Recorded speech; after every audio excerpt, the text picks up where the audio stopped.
నాకు అర్థం కానిది ఒకటి ఉంది, ఇందాక చెప్పా.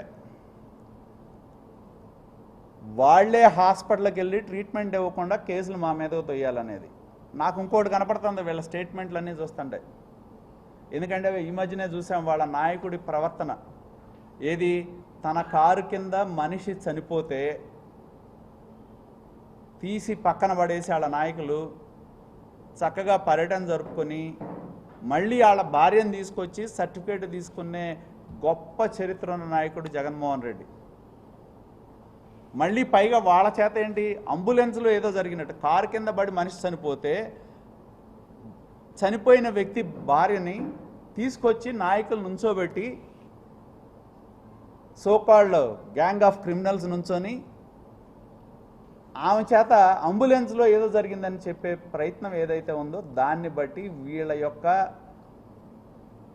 నేర చరిత్రే కాదు, నేర ప్రవర్తనే కాదు, నేరాన్ని చక్కగా కథ ఎలా అల్లగలరు అనేదానికి నిదర్శనం.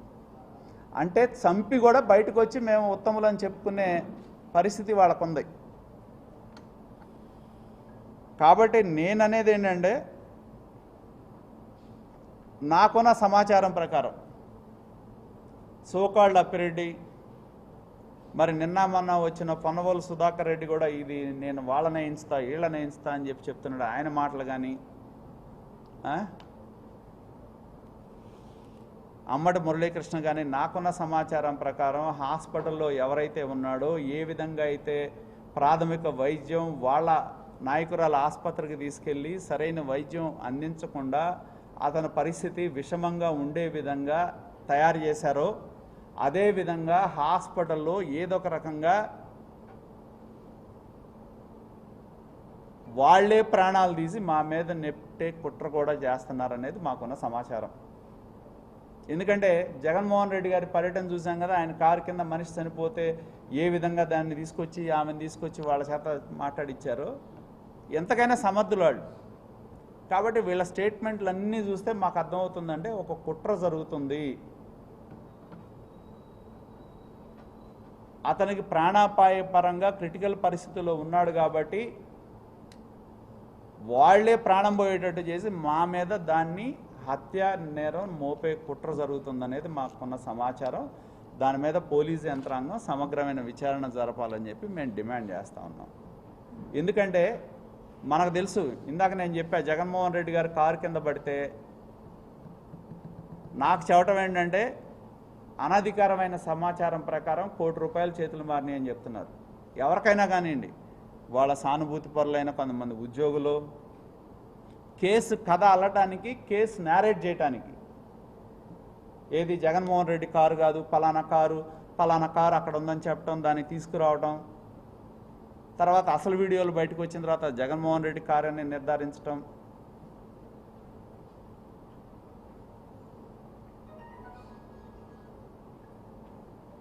₹1 కోటి చేతులు మారినాయి అంటున్నారు. నిజమో కాదో ప్రభుత్వం తేల్చాలి. ఎందుకంటే కారు కింద మనిషి పడితే దాన్ని బయటికి రాకుండా తొక్కిపట్టి ఎక్కడో కారును చూపెట్టి ఒక కట్టు కథ అల్లి దాన్ని ఆ కథని కింద నుంచి పైదాకా ఉన్నత అధికారుల దగ్గర తీసుకెళ్ళి కేసుని తప్పుదోవ పట్టించి కళ్ళ ముందు మనిషి పడినా కేసుని తప్పుదోవ పట్టించే కుట్ర ఏదైతే జరిగిందో, అదేవిధంగా ఈ సంఘటనలో ప్రాణాపాయ స్థితిలో ఉన్న వాళ్ళు ఎవరైనా కావచ్చు, వాళ్ళకేంటంటే కార్యకర్త అయినా ఒకటే, నాయకుడైనా ఒకటే, వాళ్లే ఏదో రకంగా అతన్ని ఇది చేసి మా మీద నెట్టే కుట్ర జరుగుతుంది. కాబట్టి ఎందుకంటే పోలీసు యంత్రాంగం కూడా నిందితుల ఎవరైతే దాడికి పాల్పడ్డారో వాళ్ళందరినీ అరెస్ట్ చేశారు, వాళ్ళలాగా కాదు. కానీ నేను పోలీసు యంత్రాంగాన్ని నేను డిమాండ్ చేసేది ఏంటంటే దీని మీద మరింత సమగ్రమైన విచారణ జరగాల్సిన అవసరం ఉంది.